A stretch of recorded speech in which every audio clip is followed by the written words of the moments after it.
tal? ¿Cómo están amigos y amigas de Narrativas? Como siempre un gusto, como siempre un placer que nos acompañen en una semana en donde nuevamente el lucro político sobre la tragedia se ha hecho presente. ¿Hasta dónde es válido que un político o una política se involucre con un tema tan sensible, por ejemplo, como el de las madres buscadoras? ¿Hasta dónde es válido que una madre buscadora se involucre en una campaña política? Se cumple un año más de la línea 12 en medio de los familiares diciendo no nos utilicen políticamente y sin embargo en sus discursos Santiago Taboada y Xóchitl Gálvez lo hacen con total desparpajo. ¿Cómo entender la narrativa en torno al lucro político y de la tragedia? Federico Bonazo, Ricardo Valderas, siempre es un gusto de verdad recibirlos en esta comunidad, su comunidad. ¿Cómo estás, mi querido Rica? Muy bien, muchas gracias, muy contento de compartir este espacio siempre con tu querida audiencia, agradeciendo siempre el apoyo, la comunidad. Les mando un abrazo, querido Federico, querido Jesús. Mi querido Fede Bonazo, amante de los Beatles, ¿cómo andas?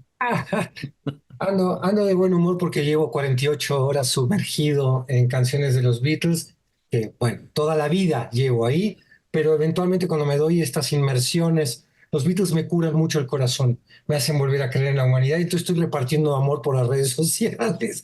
Y ahora lo voy a intentar compartir también, a pesar de nuestro tema tan difícil, tan profundo, porque yo tengo un pasado muy relacionado con el tema de las desapariciones, que vamos a tratar hoy. Con muchísimo gusto de estar de nuevo con ustedes y con la audiencia de Narrativas. Comienzo contigo, Ricardo. Hasta dónde es válido que de repente se utilice el tema de una tragedia para acceder al poder, para darle una solución a esta problemática? ¿Cómo entendemos el lucro de la empatía? ¿Cómo la diferenciamos en la narrativa? Me parece un tema, como dice el querido Federico, verdaderamente complejo, porque idealmente la relación entre crisis o problemas sociales y Estado debería de ser el de la resolución del conflicto. Es decir, la única relación que debería de haber, sobre todo en temporada electoral, es la del acercamiento a la próxima resolución de algún conflicto o la pacificación de estos movimientos. Recordemos lo ocurrido durante el levantamiento carpintero, en donde de hecho se decía que el próximo presidente iba a ser quien tratara de encontrar paz en la selva lacandona, cosa que evidentemente no ocurrió y que estuvo manchada de muchas prácticas políticas.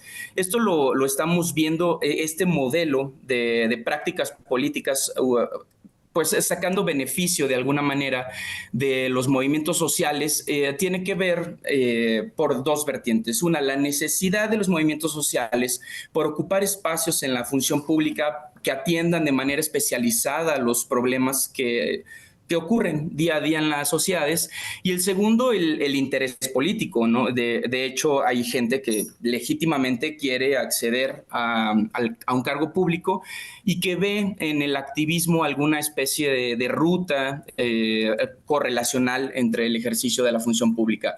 El problema con esto es la facilidad con la que se puede desvirtuar un movimiento teniendo operadores políticos en activo. Por ejemplo, lo que ocurrió con la CROM y la CROC y todos estos movimientos sindicalistas que tenían como objetivo proteger los derechos tanto del campesino como de las personas trabajadoras, al afiliarse directamente al PRI o terminar siendo uno de los núcleos del PRI, pierde toda validez, dado que por cuestiones de política, es decir, cuando estás haciendo política, haces pactos, lo hablamos en narrativas muchas veces, es necesario ya hablar claramente de estos problemas con los que se llega al ejercer la función pública, y estas decisiones muchas veces van en contra de la misma causa que dijiste defender. Entonces, para mí el límite sigue siendo la institucionalidad, debería de haber una división entre, así como en el periodismo, entre el ejercicio periodístico y el ejercicio del Estado. En elecciones es mucho más grave porque, bueno, se ven fortalecidos algunos discursos de personas que históricamente no han tenido ningún trabajo respecto al caso. Estoy hablando específicamente del caso de Xóchitl Gálvez.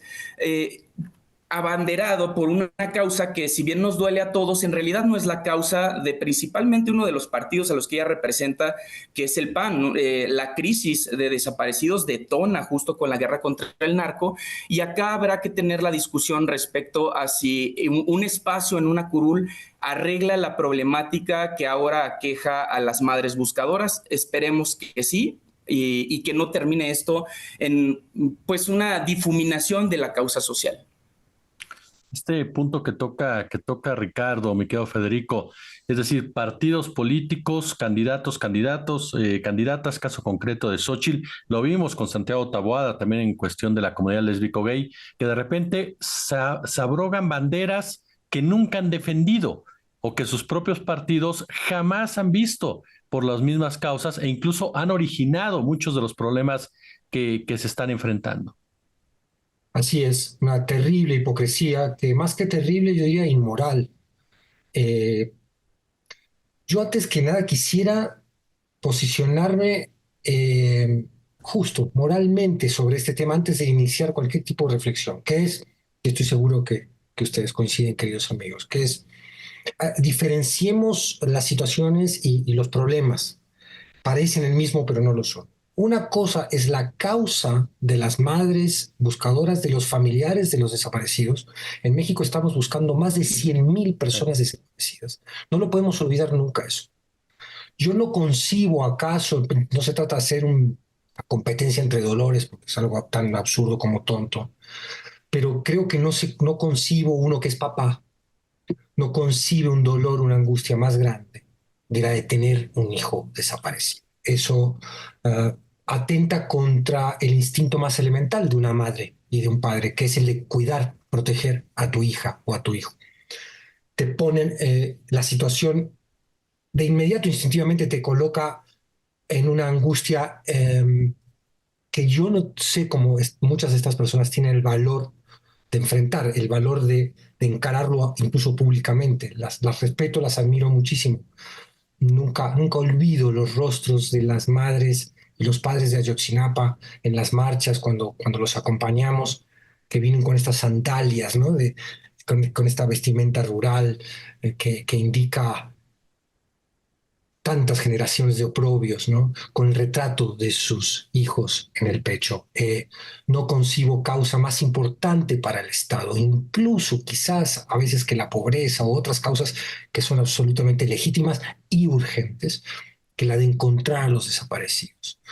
En ese sentido, quiero posicionarme muy claramente de que no voy a atreverme nunca a juzgar la acción de una madre buscadora. Claro. Nunca, nunca. No tengo yo el valor ni la autoridad moral para, como hacen otros colegas con cierta indolencia, meterme a juzgar éticamente a cualquiera persona que está en la situación de buscar a su hijo. Si esa persona considera que aliarse con tal partido político es la vía para encontrar a su familiar, eso está por encima de la pelea política.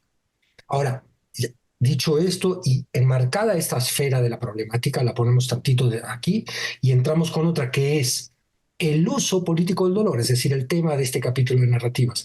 Y contestando tu pregunta, Jesús, cuando uno ve el uso político del dolor de la facción política que venga, Uh-huh. tiene un inmediato rechazo, por esta misma razón que explicamos. La oposición en México, yo creo que hay una simetría. Puedo estar equivocado, creo que no, porque esto se podría sustentar con pruebas periodísticas. La guerra sucia de la oposición no ha contemplado el menor miramiento ético-moral a la hora de usar el dolor. Lo vimos desde el eslogan de Xóchitl formado con la efigie de las madres buscadores en unos memes que estuvo promoviendo Xóchitl en un principio, hasta la presencia de las madres buscadoras en algunos mítines de Xóchitl. Ojo, reitero y tengo bien presente lo que yo mismo acabo de decir minutos atrás, pero el uso de Xóchitl diciendo está aquí con nosotros, se encuentra en el debate, tal, el personificar el dolor para golpear emotivamente o emocionalmente al posible electorado al que se quiere llegar. Eso yo lo considero una actitud deleznable, como deleznable han sido todas las campañas que han pretendido, por ejemplo, con esto aquí acabo esta primera intervención, porque este es un tema del que quizás me gustaría profundizar un poquito en alguna otra intervención, lo que se ha hecho con la pandemia. El uso que se ha hecho de la terrible circunstancia biológica, natural, social de la pandemia me parece también deleznable. Podemos también ahí intentar distinguir lo que es la información científica, los datos duros, lo que sí le compete a cualquier gobierno del mundo. No hay ningún gobierno del mundo que haya salido bien librado de la pandemia. Si uno revisa lo que son las críticas internas en cada uno de los países, podríamos exceptuar un poco Japón, pero ni siquiera, porque también hay crítica interna allí de lo que fue la gestión de la pandemia, nos damos cuenta que todos los países han encontrado un chivo expiatorio, un instrumento para golpear al gobierno o para colocar en el gobierno culpas que a veces no corresponden, otras veces sí. Es el caso de la pandemia, como tú mencionabas, Jesús, el de la línea 12. En fin, podemos ahondar un poquito más sobre estos temas, sobre estos casos concretos después. El pragmatismo político, mi querido Ricardo, porque si algo han demostrado los políticos en México es que saben ser oportunistas. Hay gente que dicen politizan la tragedia. Yo no estoy tan de acuerdo en el término que se politiza, creo que ese es otro concepto. Los partidos políticos utilizan de esta forma la tragedia para llegarse de votos. ¿Eso qué nos demuestra? Una clase política ya completamente ajena al dolor, una clase política que rebasó el pragmatismo y que va de la mano, por ejemplo, con políticos de Estados Unidos que son capaces de justificar la agresión en contra de estudiantes que se manifiestan en contra del genocidio en Palestina, que justifican un genocidio de niños en Palestina, porque la mitad de los muertos, ustedes lo saben bien, son niños, lo que está pasando allá en Medio Oriente, que de repente encuentras y escuchas a un reportero alemán, ya no norteamericano, inglés, mexicano, alemán, pidiéndole a una autoridad de la ONU que pues diga y explique dónde está la palabra genocidio. Hablamos ya de un pragmatismo, una inmoralidad. ¿De qué estamos hablando en ese tenor en donde te abrogas el derecho de utilizar una tragedia en tu propio beneficio? Yo creo que ocurre en diferentes niveles y lo que principalmente demuestra es la falta de legitimidad de algunos operadores políticos. De otra manera, no necesitarían utilizar causas ajenas para tratar de acercarse a las personas. Algunos de los espacios que se abren en el ejercicio político son únicamente para lavar imágenes y ocurre en todos los niveles, no solo en la política. En los grandes capitales, por ejemplo, durante el 8M lanzan campañas a favor de las mujeres, durante el mes del orgullo lanzan campañas a favor de la comunidad LGBT y de la misma manera que las empresas transnacionales, esto es capitalismo, es una democracia capitalista en su más pura expresión, de estas tácticas de marketing en donde te tratan de vender algo y tratan también al mismo tiempo de generar una identidad de consumo, pues en realidad no es que realmente tengan un trabajo de fondo, se van a agarrar de algún par de figuras, le van a pagar para hacer promoción y con esto, a cambio, bueno, tienen espacios en curules, pueden negociar cargos públicos y las empresas, en cambio, lo único que consiguen es que ciertos grupos, principalmente minoritarios, pues puedan tener interés en consumir esto. Respecto a la política internacional, siempre se ha hablado de esto. No creo que durante la Segunda Guerra Mundial, por ejemplo, se haya hablado abiertamente de un exterminio del pueblo judío. Al todo el contrario, las guerras siempre son en nombre de la paz, por irónico que suene. Y este fenómeno se repite, pero creo que en este caso particular estamos hablando precisamente de los comicios. No hay... Me pasó algo, fui a cubrir un poco el levantamiento a favor de Palestina y en contra del genocidio en la Universidad Nacional Autónoma de México.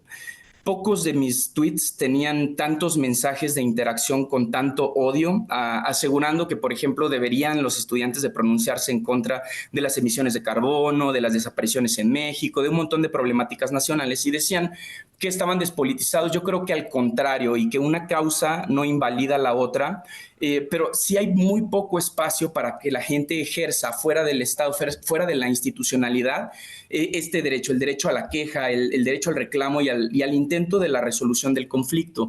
¿Por qué? Porque efectivamente sí hay intereses en el que, por ejemplo, que se levante un plantón en contra del genocidio palestino en la universidad más grande de México, además una de las mejores del mundo, durante el gobierno al que llaman dictador, y que todo esté pues en paz.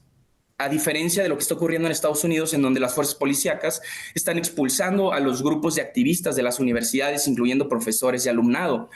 Es decir, es un intento por tratar de romper con este método de organización, solo que ahora cambian las metodologías, ya no es siempre con un infiltrado en los movimientos, ahora va a tratar de ponerse en tela de juicio la validez de las posturas, y van a intentar desacreditar a las personas que estén trabajando en campo para poder ocupar ese espacio y siempre caer en lo mismo. Ven que todo es igual, ven que no hay solución para esto, y es el fatalismo anunciado para que nos rindamos y creamos que no hay una mejor manera de hacer las cosas. Y qué Fede, amén de si quieres comentar algo de lo que dijo Ricardo, para también pasar a lo que estabas planteando de los casos. ¿Dejaron los partidos ya de ser representantes realmente del dolor de las personas, representantes de los problemas de las personas, representantes de la sociedad, al mostrarse de una manera, perdón que lo diga de forma tan coloquial, tan sopilotera, tan de buitre, ¿no? En lugar de buscar soluciones reales a las problemáticas? Sí, lo has dicho muy bien. En la exposición de tu pregunta está la misma respuesta, sí.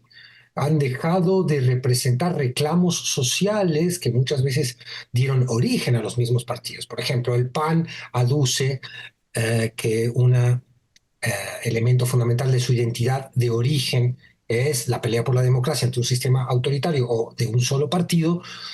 También hay otros. Sabemos que el PAN surge como reacción a la expropiación petrolera, entre otras cosas. Pero eh, es verdad, hay partidos en nuestras democracias, en los diferentes países, México es un caso muy particular, pero también aquí ha ocurrido que hay partidos que surgen como representación social de ciertos reclamos elementales. Esos reclamos traen un dolor social, un daño social que necesita ser reparado.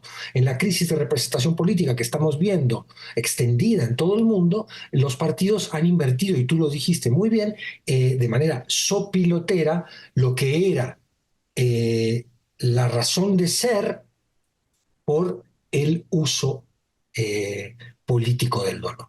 Quería comentar una cosa de lo que hablaba Ricardo del tema de Israel, porque es como de Israel y Medio Oriente y Palestina, porque es un ejemplo, creo que fuerte para lo que nosotros mantenemos como línea de este programa, que son las narrativas, y es el uso narrativo del dolor. Eh, Llama mucho la atención, y antes me tengo que proteger, no por razones personales, sino para darle fuerza a los argumentos que quiero plantear de manera muy sintética, diciendo que yo no tengo el menor problema con el pueblo judío ni con los judíos. Tantos de mis héroes personales son judíos, empezando por Einstein, siguiendo por Carl Sagan. Estoy, adoro, adoro lo que le ha dado el pueblo judío a la humanidad. Soy una persona que se horroriza cada vez que revisa el caso nazi, el del Holocausto, donde sí, Ricardo, ahí hubo un documento de la solución final judía. Yo tuve oportunidad de verlo en Berlín y es algo muy impresionante, donde sí, el Estado abiertamente habló del exterminio del pueblo judío. Es verdad que después o tardaron en abrir esa narrativa, pero luego el mundo pudo enterarse de que eso era. Ahora, ese terrible dolor histórico del pueblo judío es el que se usa, y voy a decir algo que sé que me va a meter en problemas, pero voy a intentarlo decirlo de la manera más lógica posible, es el que usa un extremismo de derecha que ha tomado el poder en Israel, donde hay muchas facciones políticas, varias de las cuales se oponen al Likud de Netanyahu. Es el que se usa para justificar el nuevo genocidio que se perpetra contra el pueblo palestino. Es decir, el dolor del pasado nos da autoridad a nosotros para defendernos eternamente de un enemigo. Y aquí cito, pensando en cómo se construyen las narrativas, un video que no sé si nuestra audiencia ha visto o si ustedes, queridos amigos, han visto, que es el de Netanyahu contando que Hitler tuvo un encuentro con una alta autoridad árabe que fue la que le propuso el genocidio, Sí, sí, sí. el holocausto. Este invento, este disparate histórico, ¿qué pretende? Instalar la narrativa de que el odio judío no fue nazi. El odio contra los judíos, el principal que hubo, pues, es verdad que no hubo solo el odio de la Alemania nazi contra el pueblo judío, que ha tenido un éxodo a lo largo de la historia. Ha habido muchas otras manifestaciones de repudio al pueblo judío y de racismo, por supuesto que las ha habido.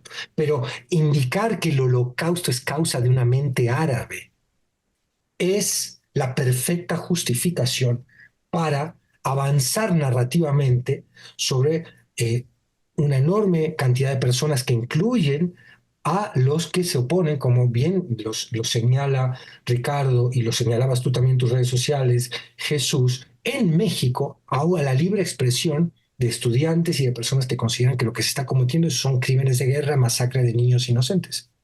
Entonces, es fascinante cómo el dolor se usa de manera narrativa y fascinante y terrible. Y deberíamos tener un estado de alerta, nosotros los seres humanos, nuestras sociedades, deberíamos desarrollar una capacidad de monitoreo y detectar cuándo este uso programático, no, perdón, propagandístico del dolor se está intentando instalar en nuestras cabezas.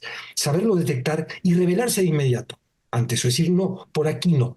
¿Cómo hicieron las madres buscadores de la Ciudad de México ante el último caso de Ceci Flores, que hizo un montaje mediático usando el dolor, siendo ella víctima del dolor, porque ella tiene dos hijos desaparecidos, pero lo que fue claramente antes de avisarle a los otros colectivos buscadores, antes de avisarle a las autoridades, le avisó a la prensa, generando un lío mediático en momento electoral que por suerte se desmintió. No había osamentas humanas allí, las personas que se habían declarado desaparecidas no lo están. En fin, siempre alertas debemos estar contra el uso propagandístico del dolor. Se acaba de dar a conocer este informe precisamente sobre la pandemia en México que hacía referencia, creo, Federico, y en donde la mayoría de sus integrantes tienen vínculos con gobiernos anteriores, tanto con Vicente Fox como incluso Ernesto Zedillo Ponce de León, y son voces que durante la pandemia se atrevieron a decir que ellos en 8 días solucionarían el problema.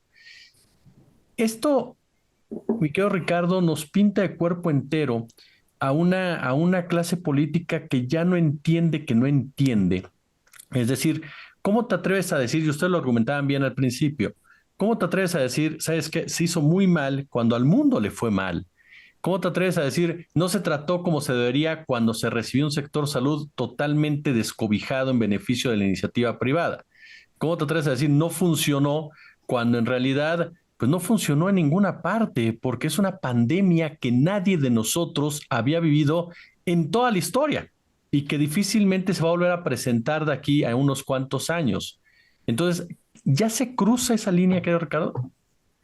Totalmente. Además, estos comentarios siempre vienen sin el análisis complejo de toda la cadena de resolución inmediata, desde los criterios internacionales para atender la pandemia hasta la problemática de cómo tener acceso seguro a los sistemas de inoculación. Es decir, hasta el día de hoy, ninguna farmacéutica ha hecho públicos los costos de producir las vacunas. De hecho, se protegieron por seguridad nacional. Y este no es un problema mexicano, es un problema global. Y este problema global está fuera de estas soluciones porque en realidad lo que quieren no es solucionar un problema ni presentar una propuesta de una ruta para mejor atención al sistema de salud.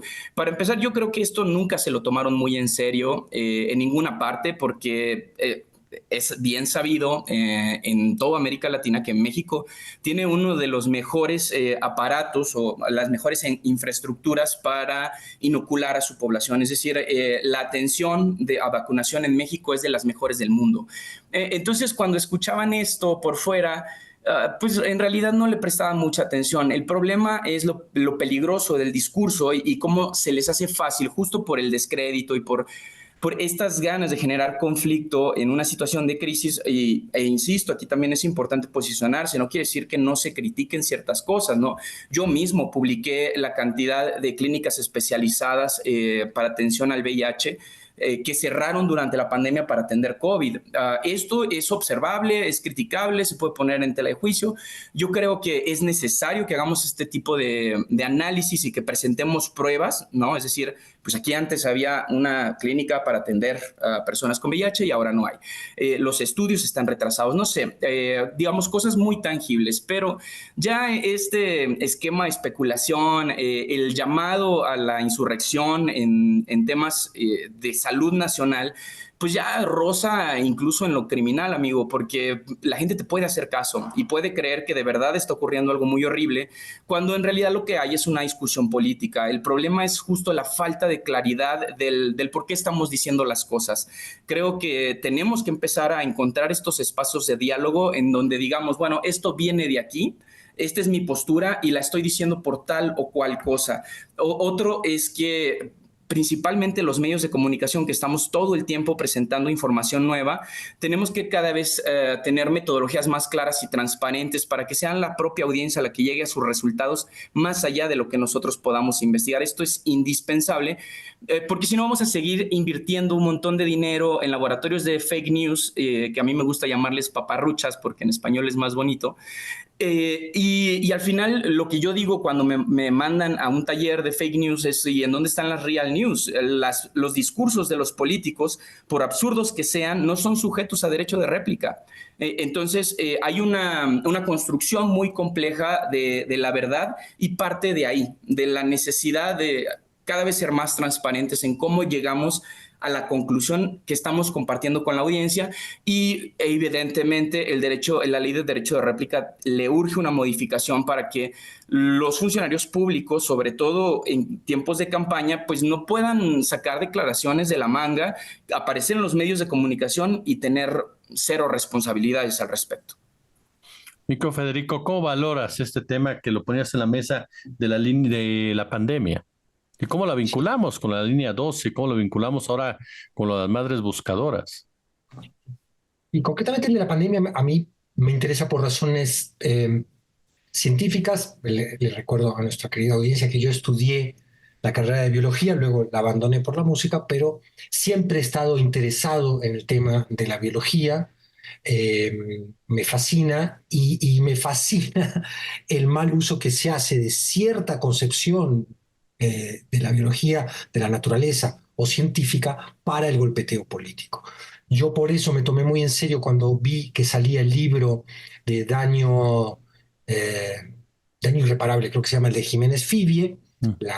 la que analizó en medio de la pandemia como si ya hubiera pasado todo, lo que estaba haciendo la gestión de López-Gatell, comparándolo con el médico nazi Mengele. Esto no es casualidad, es parte de una estrategia de golpe. Y después lo que fue el apoyo que recibió el libro por personajes como José Ramón Cosío, ministro en retiro de la Suprema Corte de Justicia, que invitó y ponderó las bondades del libro, invitó a leerlo. A mí eso me pareció de un grado de irresponsabilidad cívica enorme, porque como muy bien dice Ricardo, no hay que taparse los ojos ante la evidencia, no hay que taparse los ojos por las filias políticas de uno y decir el gobierno hizo todo bien, no hay que, si debemos reclamar algo, debemos analizar algo como sociedad, dejarlo de lado por razones políticas.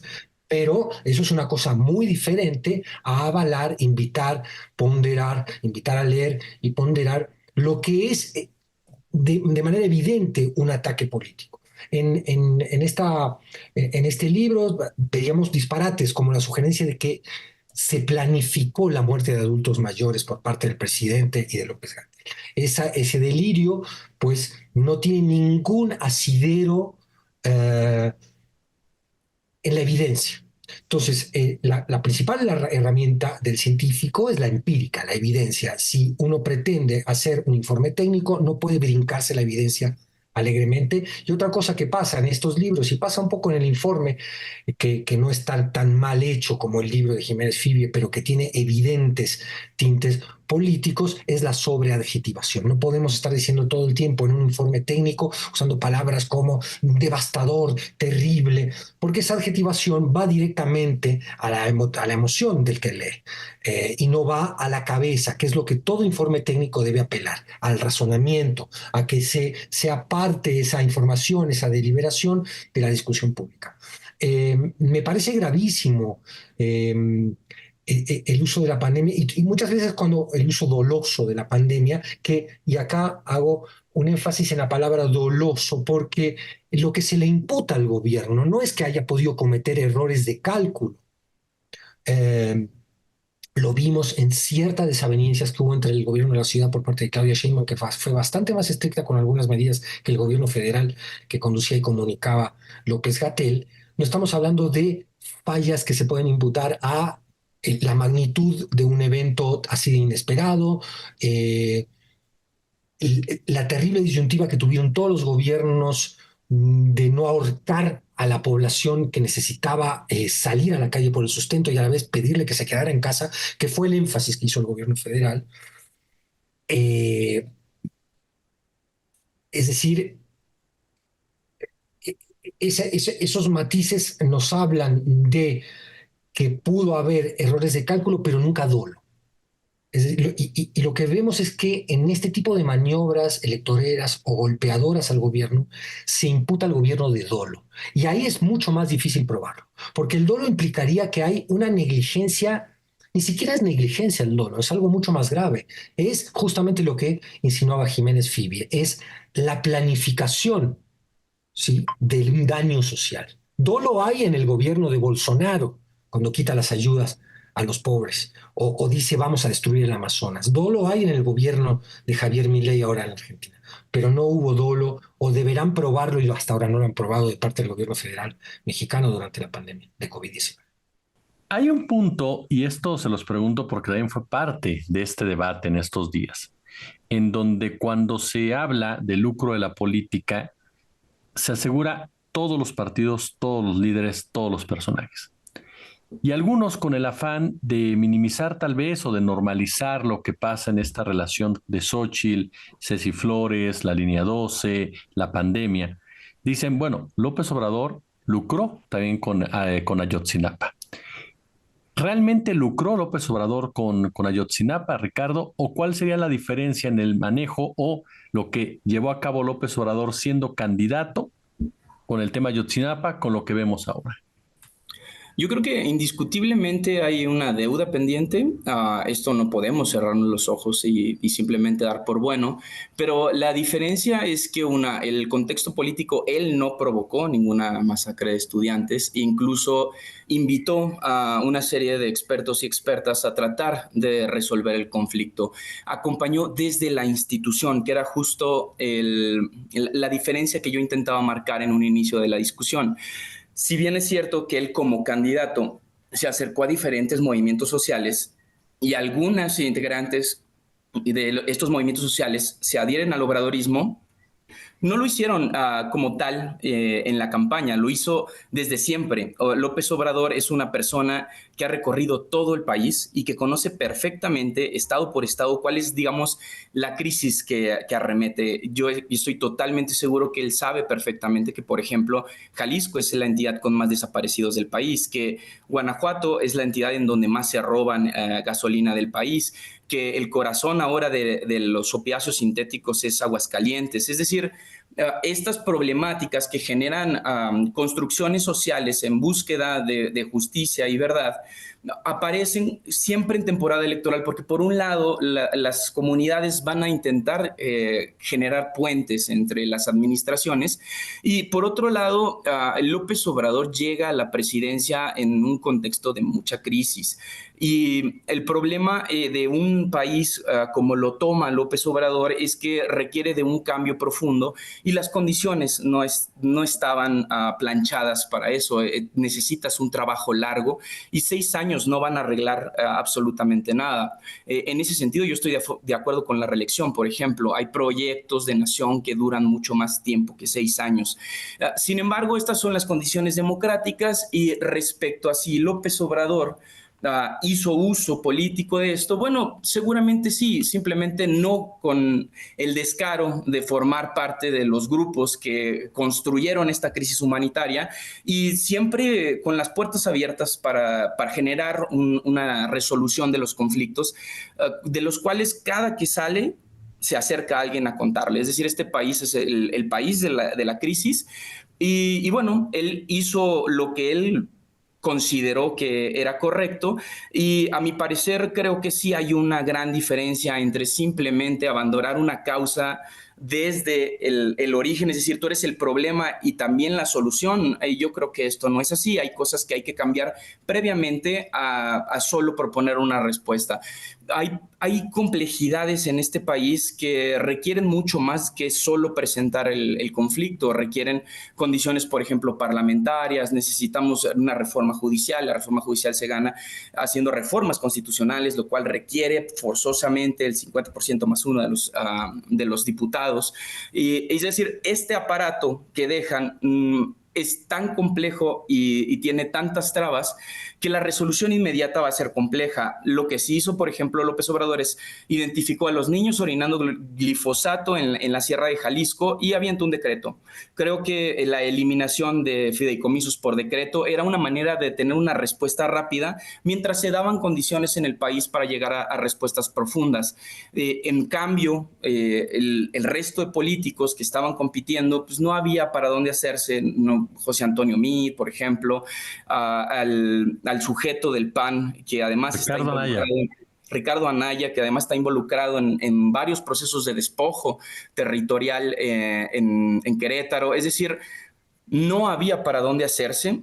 Yo creo que era inminente la victoria de López Obrador y era inminente justo porque él entendía cómo estaba el país. Y una cosa es acercarte para entender el problema y tratar de plantear una solución desde el Estado, y otra muy distinta es abanderar una causa que nunca te ha importado ni a ti ni a tu grupo político para que la gente, evidentemente, que no está todo el tiempo en contacto con los medios de comunicación o que simplemente no le interesa la política, crea que tienes una causa en común. Esto le pasó mucho tiempo al Partido Verde. Hacía propuestas incluso de pena de muerte en algunas campañas. Es decir, esto se replica todo el tiempo. Lo que cambia con el obradorismo es una especie de escenario de esperanza en donde la gente confía en que, bueno, este personaje, al tener y pertenecer a diferentes causas sociales, tendrá por lo menos las puertas abiertas de Palacio para poder escuchar a las personas. Y yo creo que hasta este momento así ha ocurrido. ¿Y cómo, Fede?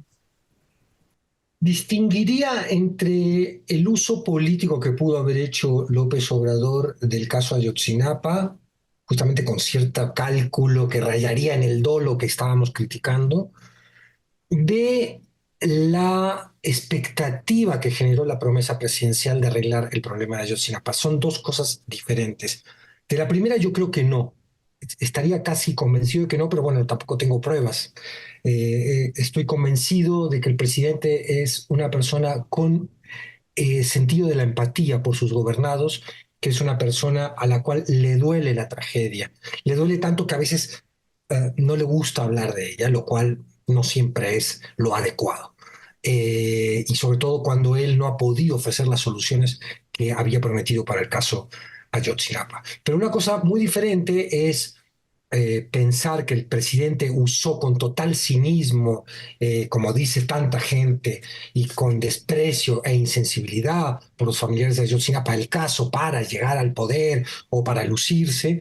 Eso, repito, que yo no creo para nada que así haya sido, con otro reclamo que es legítimo, lo mencionaba ya también muy bien Ricardo, que es el de la expectativa que generó. Porque el caso Ayotzinapa es paradigmático, importa en sí muchísimo, estamos creo que involucrados la mayoría de nosotros emocionalmente con el caso, con estos 43 chicos, pero aparte representa la posibilidad de que cambie la matriz de injusticia con la que se ha movido hasta ahora esta sociedad. Y la expectativa entonces era muy grande. Si se resolvía el caso Ayotzinapa, si se hacía juicio y castigo a los principales culpables, no solo a los ejecutores, sino a los autores intelectuales, la sociedad iba a decir, bueno, estamos avanzando en el sentido correcto, aunque haya, repetimos, 100.000 desaparecidos. No olvidemos que el caso de Ayotzinapa son dos crímenes. El primero es la desaparición. Ahí no se le puede imputar quizás a alguno de los grandes funcionarios o más elevados funcionarios del sexenio pasado, pero el segundo crimen sí, están todos metidos, que es el del ocultamiento que se hizo de esa desaparición y del contubernio de las fuerzas de seguridad del Estado con agentes de la delincuencia organizada para desaparecer y probablemente asesinar a los estudiantes de Ayotzinapa. Ese segundo crimen, ahí sí, y ahí sí hay una deuda enorme en este sexenio. Ahí han sido casi que exonerados varios de ellos públicamente. Y esa es una deuda enorme con la justicia, con la memoria, que espero que algún día se pueda resolver, que algún gobierno tenga el coraje y la oportunidad política, porque también hay que entender los límites políticos que ha habido con el caso, es decir, el poder político se topó con el poder militar aquí. Sea esto bueno, malo, deseable, no deseable, es una realidad que no podemos evadir del análisis. Ojalá que algún próximo gobierno, ojalá que el próximo gobierno de Claudia Sheinbaum pueda retomar e ir mucho más a fondo en el caso de Ayotzinapa. Para concluir, quiero hacerles una pregunta respecto a cómo lo ve la gente, es decir, ¿cómo palpan ustedes desde su postura analítica ciudadana? ¿Cómo recibe la gente ese tipo de información, ese tipo de uso de la tragedia políticamente? ¿Qué tanto se puede cuantificar? ¿Qué tanto no se puede? ¿Qué tanto se refleja en un momento dado una elección a través de la historia? ¿Cómo lo valoramos, Ricardo? Yo creo, a diferencia de la gran mayoría de comentaristas, que la gente sí tiene memoria. Si no tuviera memoria, los episodios como López Obrador en el poder no tendrían una explicación. Evidentemente hay un sector poblacional que puede caer en las garras de este engaño, pero hay otro ya muy fuerte y muy politizado que entiende el uso ilegítimo de las consignas. Lo vemos ahora justo con las benditas redes sociales, en donde cualquier personaje con antecedentes es señalado de manera inmediata. Y esto ocurre en todas las fracciones políticas. Lo vemos en Morena, lo vemos en el PAN, lo vemos en el PRI. Y no hay manera ya, justo porque hay un registro global de todo lo que está ocurriendo, de esconder minucias. Recordemos incluso el candidato en Guerrero acusado por violencia de género, que tuvo que dejar su candidatura por Morena por estos señalamientos. Es decir, la gente entiende lo que está ocurriendo y cada vez les va a ser menos fructífero hacer uso ilegítimo de los discursos, dado a que públicamente ya puedes señalar a una persona cuando hay registro. Aquí es en donde el periodismo tiene un papel importantísimo, no solo como observador, sino como resguarda de la memoria. Todos los trabajos periodísticos han servido justo para entender, por ejemplo, lo que ocurrió con el caso Ayotzinapa. ¿Y qué, Federico? Nada puedo agregar. Magnífica intervención de Ricardo. Eh, no puedo agregar mucho más de lo que él ya dijo. Es así, creo que está dividida la población entre, pero con un número creciente de conciencia social y política que impide el usufructo tan burdo del dolor como herramienta política. Aún así, yo instalaría esta alerta, este monitoreo que sugería tengamos todos como ciudadanos y ciudadanas ante la propaganda, porque a veces se sofistica y se viste mejor. Sería el caso del informe que estamos viendo de esta comisión, entre comillas, independiente, donde hay una persona como Mariana Campos que directamente pertenece a México Evalúa, que a su vez está financiada por la Atlas Network, es decir, esta asociación de ultraderecha que es la que llevó al poder en Argentina a Javier Milei, que está también detrás de Bolsonaro, que está detrás de todo lo que es la agenda de la ultraderecha en el continente. Es decir, que a veces nos da un poco de pereza y se entiende estar todo el día informándonos sobre la situación política, pero es necesario que tengamos siempre un cachito de capacidad de comprender, distinguir entre lo que es información y propaganda, de informarnos en los medios más fidedignos, más leales con la evidencia que vayamos encontrando en la oferta periodística que hay, sobre todo, creo yo, el periodismo independiente, para que no nos tome por sorpresa el speech, el discurso, que puede ser de golpe sofisticado, que use el dolor o use, como siempre, también la esperanza, ¿no? Que son los dos sentimientos más fuertes que se usan por las narrativas que pretenden llegar al poder a través del golpe bajo emocional. La esperanza es otra de ellas. Eh, con esto cierro. Podemos detectar que se juega a veces con la esperanza, como el discurso de esta diputada Cayetana que vino a darle a los jóvenes de México, invitada también por la Atlas Network y Salinas Pliego, que le proponía a los jóvenes que entraran con rudeza en el mundo de la competencia. Cuando los que están en el poder político, cuando son los jefes de propaganda, cuando son las voces públicas y los líderes de opinión, hay que sospechar siempre de qué agenda traen atrás. Y cuando hablas de que te mandan un mundo duro de competencia cada vez más cruel y nadie de ellos habla de cooperación, solidaridad, empatía, ahí debemos ejercer también una cuota de escepticismo y de sospecha.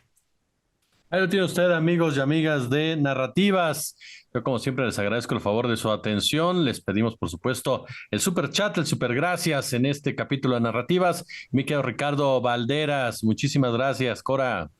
Querido Jesús, Federico, un abrazo, muchas gracias a la audiencia que nos deja sus likes, su super like, un abrazo y nos vemos la próxima semana. Federico Bonazo, como siempre, me quito el sombrero, amigo. No, yo me quito el sombrero ante ustedes y no me cansaré nunca de repetir mi agradecimiento de que me permitas interactuar con tu audiencia y con un profesional del periodismo como es el Rick, que cada día está más brillante, ¿eh? Venir a comentar después de Rick se está poniendo cada vez más difícil porque hace una síntesis tremenda. El honor es para mí, es un gusto grande y les confieso que cuando llega el momento de grabar narrativas para nuestra audiencia, siento como si entrara en un pequeño lugar, un refugio de afecto, de reflexión, que me interesa y me resulta muy, muy importante en lo personal. Igualmente quedo Federico. Y lo que pasa es que Ricardo, la jaqueca lo vuelve más, más Sí, capaz.